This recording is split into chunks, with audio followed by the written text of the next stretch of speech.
So this is in regards to the do less, achieve more, do least, achieve most, do nothing, achieve everything statement. Yep. I've been having a direct experience of attempting to, what does it mean to feel into all of that, especially the do nothing, achieve everything. What is, what does that feel like? What does that look like? And what I intuitively feel is like it's doing nothing is you're not taking any action. You're actually in a state of being, so you're not overexerting, so you're not forcing, you're not trying too hard, but you're just allowing that cosmic intelligence to flow through you. Correct. And without any, without putting any extra force into it. Is there anything else? I'd love to just hear your perspective. Am I on the right path? Is there anything else to piggyback? So, well, it's a great subject to kind of flesh out. So there's a famous statement, do least, achieve most, do nothing, achieve everything. And it's a statement that emerges out of the Nishkarma Karma Yoga tradition. Nishkarma Karma means action hardly done. Yoga is the experience of unifying our sense of individuality with the underlying abstract universal consciousness that our individuality is emergent out of, as if a wave out of an ocean.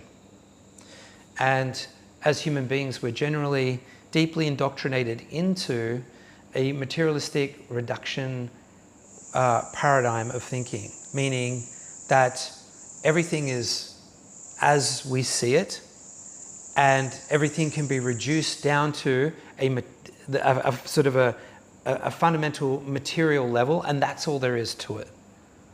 And that consciousness basically is this epiphenomenon of neurons firing, and we don't really know how it happens. But we don't need to, because we can understand everything else. We've been indoctrinated into that. And what that does is it causes a habitual ignoring of the actual experience that we're having as human beings. And the actual experience that we're having as human beings is a deep, spontaneous, intelligent response to this moment.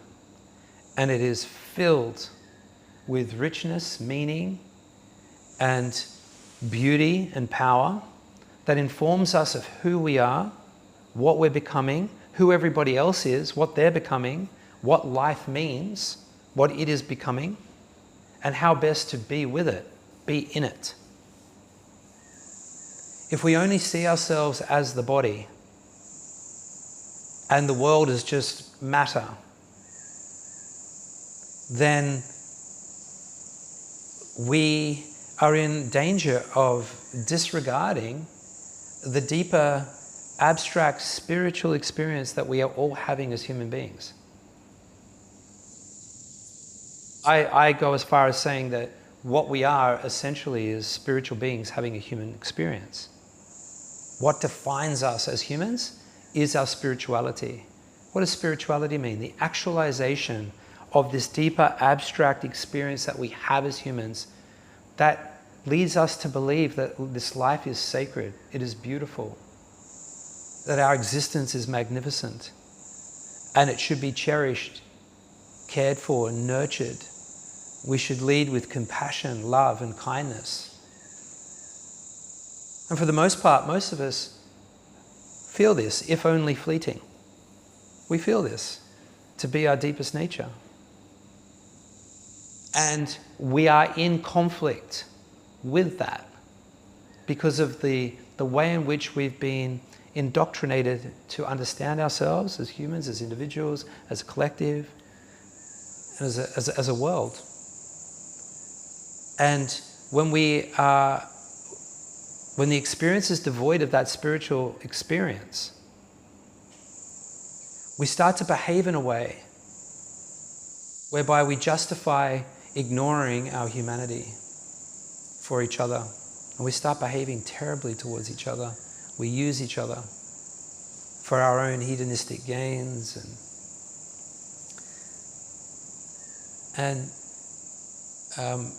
So union of the idea of who we think we are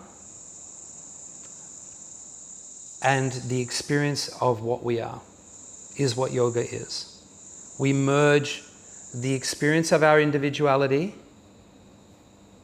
which is generally comprised of ideas, notions, and the ideas marry with an experience.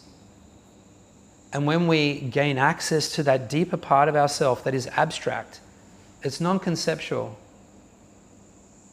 it is an experience. When we allow our mind to sufficiently, when we cultivate the capacity, is more accurate, to allow the mind to bow down, to not have an opinion of who we are or who we are not for a moment, and to behold what it is that the self is and the experience that yields. The mind becomes acquired. The mind then becomes an instrument of this deeper intelligence. And this is why we meditate. It's training the incessant habit of the mind, which is to control everything, specifically the narrative. When we cultivate the capacity to enable the mind to relinquish control for a moment or for many moments, and we gain access to this deeper intelligence, what we start to notice is that we have a nature, and structured within that nature is a profound intelligence that spontaneously prints out the most appropriate response to now. That's what we are as human beings. And if we're disconnected from that, we experience confusion, anxiety, self-loathing, sadness, anger, resentment, all kinds of undesirable sensations and emotions and thoughts. And if we experience that from a very early age for a prolonged period of time, it becomes normalized to the extent that we are unable to detect our spiritual nature. Unless you've had the good fortune of encountering somebody that made it a charming proposition for you to inquire as to why they were appearing so happy or something. And they let you in on their secret and you became interested and you began inquiring yourself and started to realize, oh my goodness, there is so much nonsense that's going on inside my mind. What's the source of this? And who is it that's doing the observing? Who has the opinion that this is nonsense? Who's the knower here? Who's having the experience? It makes us very curious about who and what we are. And there are beautiful techniques such as the one we practice that very elegantly leads us beyond the experience of our stories and ideas of who we are to experience directly what we are. It's a non-intellectual process. It happens and then we reflect on it. It doesn't require any intellectual pretext to have the experience. In fact, that is the only thing that really gets in the road from having the experience, is trying to think yourself into it. And so as we start having this experience, the mind naturally starts to become acquired by this intelligence. We start noticing changes in the way in which we relate to ourselves, the world. We find ourselves less reactive, more insightful, perceiving the reality of what's going on more accurately, and being able to compassionately lend our attention to others to assist in unraveling tension and confusion. And doing that, we discover, is probably the most fulfilling thing that we can do. Giving our attention compassionately to another and participating in some gentle process of understanding what's going on. And so, Nishkam Karma Yoga is the practice of union through least effort. And what it implies is that when we start accessing the intelligence that is inherent in us, and we start allowing ourselves to operate from this place, we cease ignoring that it's there.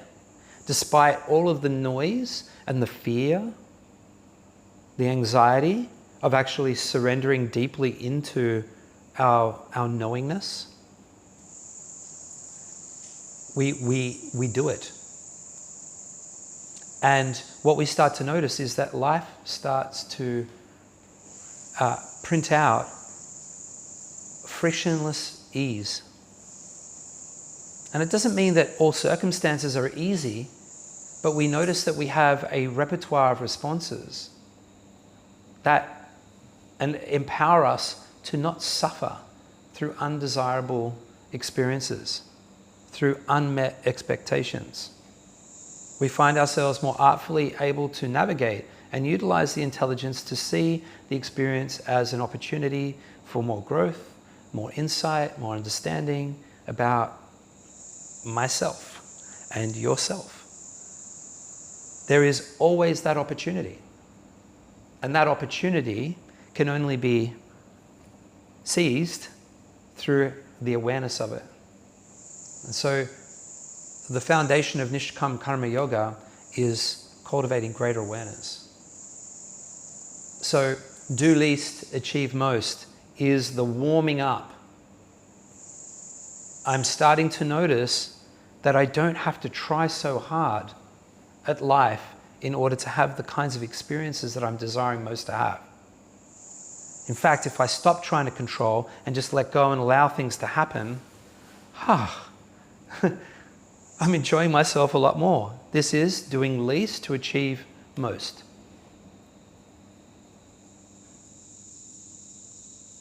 And as we become masterful at this, there are at first beautiful moments where we are spontaneously in a high state of intelligent response to life.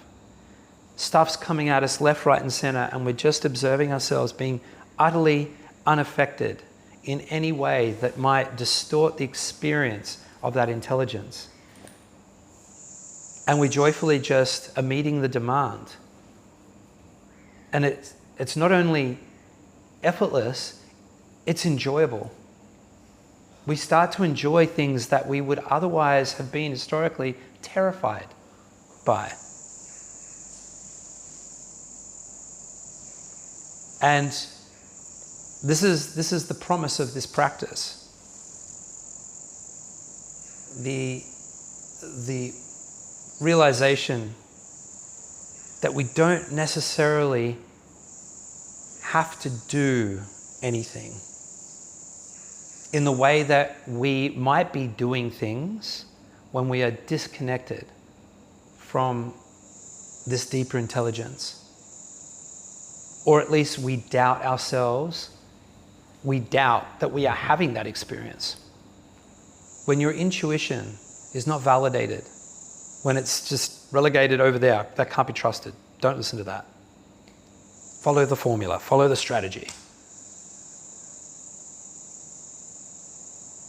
When we bring it all together and allow it to happen, the way in which we exist it's a paradigm shift. It's a massive leap. And as far as I'm concerned, this is the next phase of human evolution. It's not going to be resolved in the world. All of the world's problems are born of experiences that we're having within ourselves.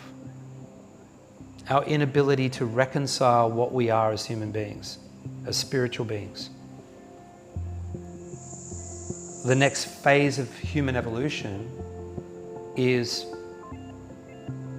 spiritual in nature, meaning becoming deeply acquainted with what's going on inside, understanding it and becoming artful in the way in which we can navigate our internal reality, the internal landscape, with kindness, love, compassion, and then ultimately realize everybody's experiencing the same thing. There are two things that I'd like to share with you right now. The first is that if you would like to join us for these wisdom sessions, which all the videos are recorded at on a weekly basis, all you need to do is register for our newsletter below. And the second thing I want to share with you is that we offer a free 7-day transformation program that you can access at ritam.studio, which is a part of a much bigger set of teachings, discourses, courses and programs and retreats that are all available to our members. So if you're interested in taking this teaching to another level, then we welcome you over to Ritam Studio. Please join us.